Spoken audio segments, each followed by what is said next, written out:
Hello friends, നമസ്കാരം. നമ്മുടെ Kerala T V സീരിയലിലേക്ക് എല്ലാവർക്കും സ്വാഗതം.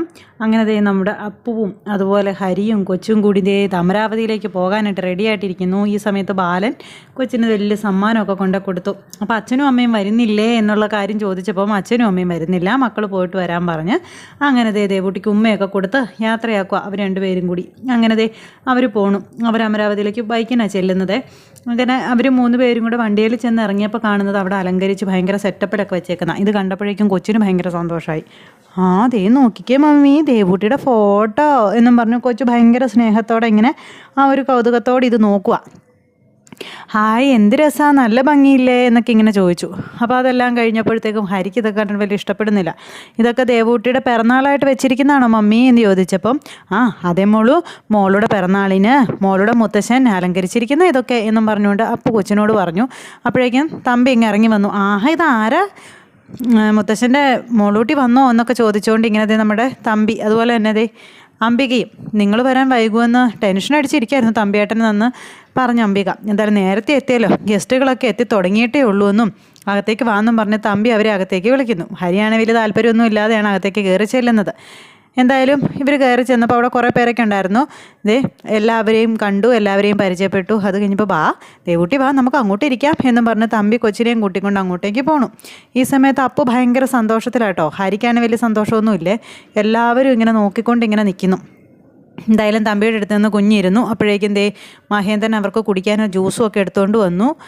അപ്പോൾ ഹരി കുടിക്കാതെ വന്നപ്പോൾ ഹരിയോട് അടുത്ത് കുടിക്കാനൊക്കെ പറഞ്ഞു അപ്പു. അപ്പോൾ സുഖമാണോ മോൾക്ക് എന്നൊക്കെ ചോദിച്ചാൽ അടുത്തിരുത്തി കൊഞ്ചിക്കുകയൊക്കെയാണ്.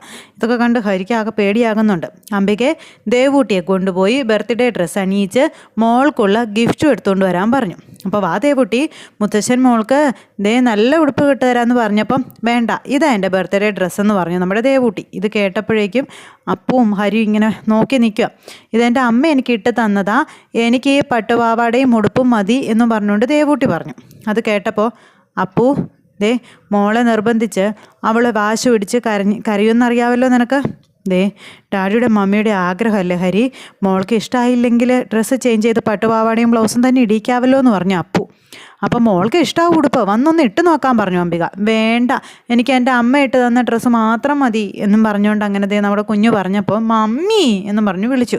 എന്നിട്ട് പിന്നെ അപ്പു കൊച്ചിനെ പറഞ്ഞ് മനസ്സിലാക്കി വിളിച്ചുകൊണ്ട് പോകുക. അതായത് അംബികയുടെ കൂടെ പറഞ്ഞു വിടുന്നു.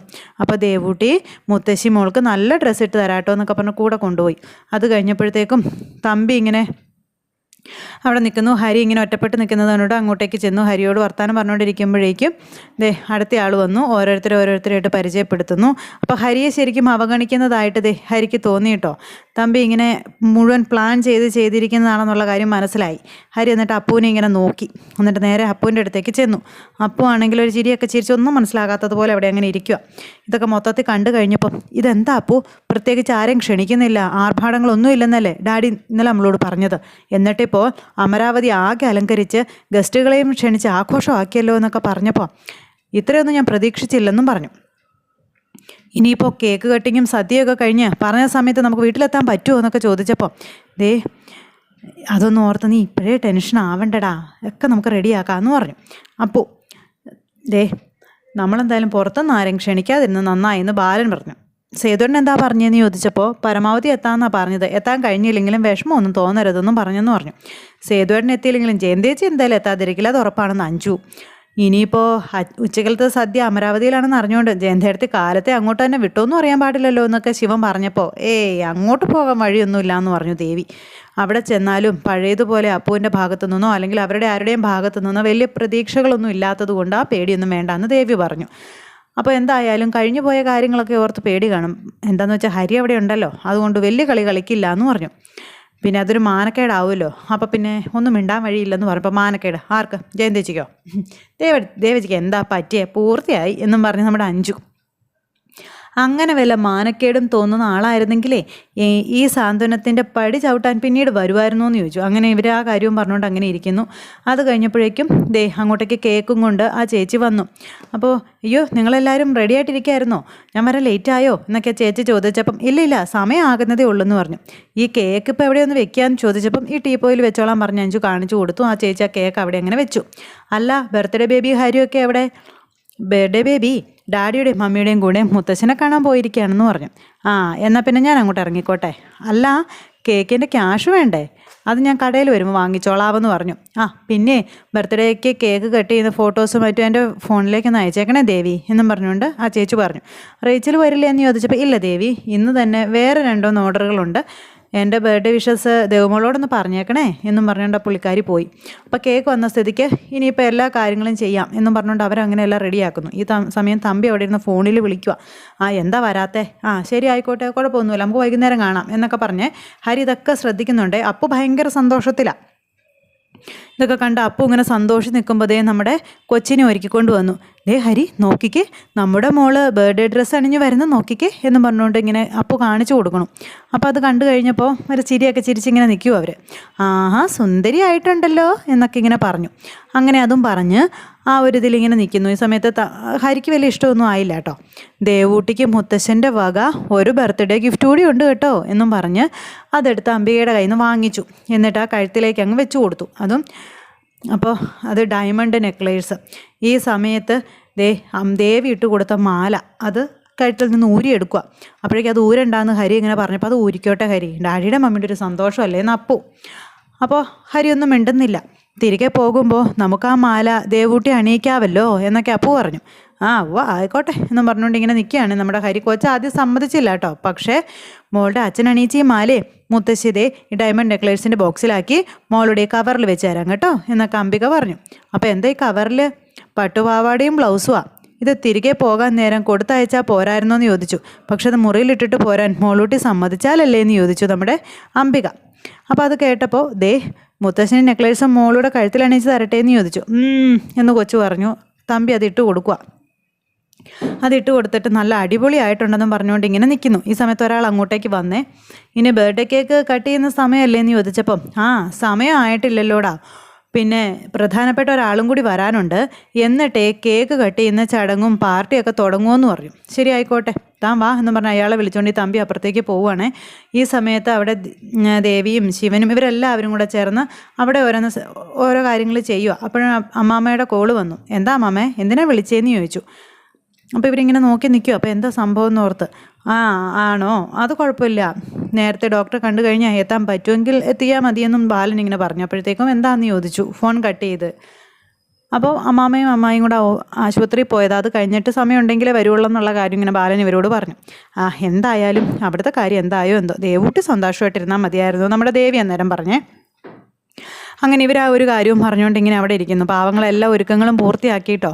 ഈ സമയത്ത് കൃഷ്ണ സ്റ്റോഴ്സിലെ ബാലനും ഞാനുമായിട്ടുള്ള പ്രശ്നങ്ങളൊക്കെ ജിമ്മിച്ചന് അറിയാവുന്നതല്ലേ എന്ന് ചോദിച്ചപ്പം അറിയാം തമ്പി സാറേ, അതുകൊണ്ടാണല്ലോ ബാലൻ്റെ അളിയൻ സേതു എന്ന് പറഞ്ഞവനെതിരെ സാറ് വിളിച്ചു പറഞ്ഞ അനുസരിച്ച് ഞാൻ കേസ് കൊടുത്ത് പോലീസിനെ കൊണ്ട് പൊക്കിച്ചതെന്ന് ഇയാൾ ചോദിച്ചു.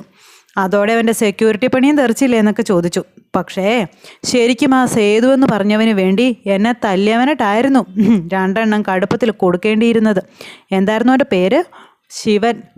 ശിവൻ അവൻ്റെ അനിയനല്ലേ സാറിൻ്റെ മരുമോൻ? അല്ല, ശിവൻ്റെ ചേട്ടനാ ഹരി. ചേട്ടനാണോ? ഞാൻ പരിചയപ്പെടുത്താം എന്നും പറഞ്ഞ് പരിചയപ്പെടുത്തി. പക്ഷേ അന്ന് സേതു സെക്യൂരിറ്റിയായിട്ട് ബാർ ഹോട്ടലിൽ നിന്നപ്പോഴുള്ള തല്ലിനെക്കുറിച്ചൊന്നും ഹരിയോട് പറഞ്ഞേക്കരുതെന്ന് പറഞ്ഞു. അതൊക്കെ ഞാൻ അന്നേ വിട്ടതല്ലേ തമിഴ് സാറേ, ഇനി എന്തിനാ അതൊക്കെ പറയുന്നതെന്ന് ഇയാൾ. എന്തായാലും ജിമ്മിച്ചൻ ഇന്നെത്തിയത് നന്നായി. ഇവിടുത്തെ പിറന്നാളാഘോഷം കഴിഞ്ഞ് എൻ്റെ കൊച്ചുമോളെയും കൂട്ടി ഹരി വീട്ടിലേക്ക് ചെന്ന് അവരുടെ വീട്ടിൽ പാർട്ടി നടത്താനാ തീരുമാനം. ഇന്നത്തെ അവിടുത്തെ പാർട്ടി നടക്കരുത്, അത് എന്ത് വില കൊടുത്തും തടയണമെന്നും പറഞ്ഞുകൊണ്ട് ഇങ്ങനെ ഇരിക്കുക.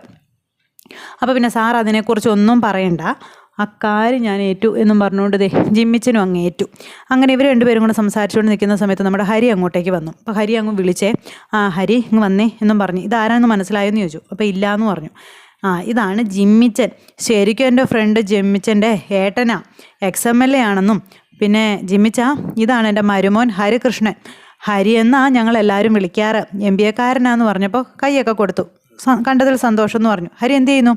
ഞാൻ കൃഷ്ണ സ്റ്റോഴ്സ് എന്നൊരു കട നടത്തുക. ഏത്? അമ്പഴത്തറയിലെ കൃഷ്ണ സ്റ്റോഴ്സോ? അത് ബാലൻ്റെ കടയല്ലേ? അവിടെ MBA-കാരനായ ഹരിക്ക് എന്താ പണിയെന്ന് ഇയാൾ കളിയാക്കി ചോദിച്ചു. ഇത് കേട്ടപ്പോൾ ബാലൻ്റെ അനിയനാ ഹരി. ഇടയ്ക്ക് കണക്ക് ഓഡിറ്റ് ചെയ്യും, ചാർട്ടേഡ് അക്കൗണ്ടിന് കൊടുക്കാനായിട്ട് ബാലനെ ഹെൽപ്പ് ചെയ്യാനായിട്ട് പോകുമെന്ന് പറഞ്ഞു. പിന്നെ എൻ്റെ ബിസിനസ്സുകളൊക്കെ നോക്കി നടത്തുന്നത് ഹരിയാണെന്നും പറഞ്ഞു. അങ്ങനെയാണോ? അങ്ങനെ ഹരിയെ കളിയാക്കാൻ കിട്ടിയ അവസരമൊക്കെ ഇയാൾ മാക്സിമം ഉപയോഗപ്പെടുത്തി ഹരിയെ കൊണ്ട് അതൊക്കെ പറഞ്ഞുകൊണ്ട് നിൽക്കുക. അപ്പോൾ ഇത് ഞങ്ങൾക്ക് മരുമകനല്ല മകൻ തന്നെയാണ് ജിമ്മിച്ച അങ്ങനെയൊക്കെ പറഞ്ഞു. നിങ്ങൾ സംസാരിച്ച് നിൽക്കുക, ഞാൻ പോയി കേക്ക് കട്ട് ചെയ്യാനുള്ള സമയമായി നോക്കട്ടെ എന്ന് പറഞ്ഞുകൊണ്ട് തമ്പി നൈസായിട്ട് അങ്ങ് മുങ്ങി. ഇതേ സമയം അവരെല്ലാവരും അവിടെ ഇരിക്കുന്നു. അപ്പോഴേക്കും നമ്മുടെ അപ്പു, ഡാഡി ഞങ്ങൾക്ക് പോവണ്ടേ, ഇപ്പോൾ തന്നെ ടൈം 12:30 ഇനി കേക്ക് കട്ട് ചെയ്തുകൂടെ എന്ന് ചോദിച്ചപ്പോൾ ഇല്ല കുറച്ചുകൂടി കഴിയട്ടെ അപ്പു എന്ന് പറഞ്ഞു. പ്രധാനപ്പെട്ട ഒരാളും കൂടി വരാനുണ്ട്, എന്നിട്ട് കട്ട് ചെയ്യാമെന്ന് പറഞ്ഞപ്പോൾ വരാനുള്ളവരൊക്കെ എത്തിയല്ലോ തമ്പിയേട്ടാ, ഇനിയും കാത്തിരിക്കണമെന്ന് അംബിക ചോദിച്ചു. ഗസ്റ്റുകൾക്കൊക്കെ ചടങ്ങ് കഴിഞ്ഞ് പോവേണ്ടതല്ലേ ഡാഡി എന്ന് അപ്പു ചോദിച്ചു. ഇനിയിപ്പോൾ ആരാ പ്രത്യേകിച്ച് വരാനുള്ളത്? അപ്പോൾ നിൻ്റെ അപ്പച്ചി എത്തുമെന്ന് പറഞ്ഞിട്ടുണ്ടെന്ന് പറഞ്ഞപ്പോൾ കൊച്ചിങ്ങനെ നോക്കുക. ഇനി അതാരാ? അപ്പച്ചിയോ? ഏതപ്പച്ചി? ലച്ചു അപ്പച്ചിയോ അതോ രാജേശ്വരി അപ്പച്ചിയോ? അമരാവതിയിലെ എല്ലാ ചടങ്ങുകൾക്കും വരാറുള്ളത് രാജേശ്വരി അപ്പച്ചിയല്ലേ? അപ്പോൾ പിന്നെ അതങ്ങനെയല്ലേ വേണ്ടതെന്ന് ചോദിച്ചു. അപ്പോഴേക്ക് ഹരി അങ്ങോട്ടേക്ക് വന്നു. ഹരി വന്നിങ്ങനെ നിൽക്കുക. ലച്ചുവിനെ ഞാൻ വിളിച്ചിരുന്നു, അവൾക്ക് എത്താൻ ബുദ്ധിമുട്ടുണ്ടെന്ന് പറഞ്ഞു. പക്ഷേ ചേച്ചി എന്തായാലും എത്തുമെന്ന് തന്നെയാണ് പറഞ്ഞത്. നമുക്ക് കുറച്ചുകൂടി വെയിറ്റ് ചെയ്യാമെന്ന് പറഞ്ഞു തമ്പി അന്നേരം. എന്തായാലും രാജേശ്വരി മേഡം വരുമെന്ന് പറഞ്ഞ സ്ഥിതിക്ക് മേഡം കൂടി വന്നതിന് ശേഷം കട്ട് ചെയ്യുന്നത് തന്നെയാട്ടോ അതതിൻ്റെ ശരിയെന്നൊക്കെ ജിമ്മിച്ചനും. തമ്പി സാറിൻ്റെ ചേച്ചിയല്ലേ, അമരാവതി തറവാട്ടിലെ കാർണോത്തിയല്ലേ, പിന്നെന്താ കുറച്ചുകൂടി ഒന്ന് കാത്താൽ എന്താ കുഴപ്പം എന്നൊക്കെ ചോദിച്ചു. അപ്പോൾ തമ്പി സാർ 1 മിനിറ്റ് എന്ന് പറഞ്ഞ് തമ്പി സാറിനെ വിളിച്ചുകൊണ്ട് ഇയാൾ അങ്ങ് പോണു. പക്ഷേ തമ്പിയുടെ ഉടായ്പൊന്നും നമ്മുടെ ഹരി സമ്മതിക്കുകയില്ല. ഹരിയെല്ലാം വലിച്ചെറിഞ്ഞിട്ട് ഇറങ്ങി പോകാനുള്ള പരിപാടി നോക്കുക. എന്തായാലും ഹരി തമ്പിക്കിട്ടുള്ള പണി കൊടുക്കും. കേക്ക് കട്ട് ചെയ്യണ്ടേ മമ്മി എന്ന് കൊച്ചു ചോദിച്ചു അപ്പുവിനോട്. മോളുടെ വലിയ മുത്തശ്ശിയും കൂടെ വന്നിട്ട് കട്ട് ചെയ്യാട്ടോ എന്ന് അപ്പു. തമ്പിയുടെയും ഇവരുടെയൊക്കെ കള്ളക്കളികൾ ഹരിക്ക് മനസ്സിലായി തുടങ്ങി. ഹരി ഇനി അവിടെ കിടന്ന സംഹാര താണ്ഡവമാടുമോ എന്നുള്ള കാര്യത്തിൽ ഒരു സംശയമില്ല. ചതിയൊക്കെ തമ്പിയുടെ കയ്യിൽ വെച്ചാൽ മതി, ഹരിയുടെ അടുത്തൊന്നും നടക്കത്തില്ല. അപ്പോൾ അത്തരത്തിലുള്ളൊരു സൂപ്പർ ഹിറ്റ് വിശേഷങ്ങളൊക്കെ ആയിട്ടാണ് നമ്മുടെ കഥ ഇന്ന് വന്നിട്ടുള്ളത്. എല്ലാവരും കാണണം കേട്ടോ. എല്ലാവർക്കും നല്ലൊരു ദിവസം ആശംസിക്കുന്നു. നന്ദി.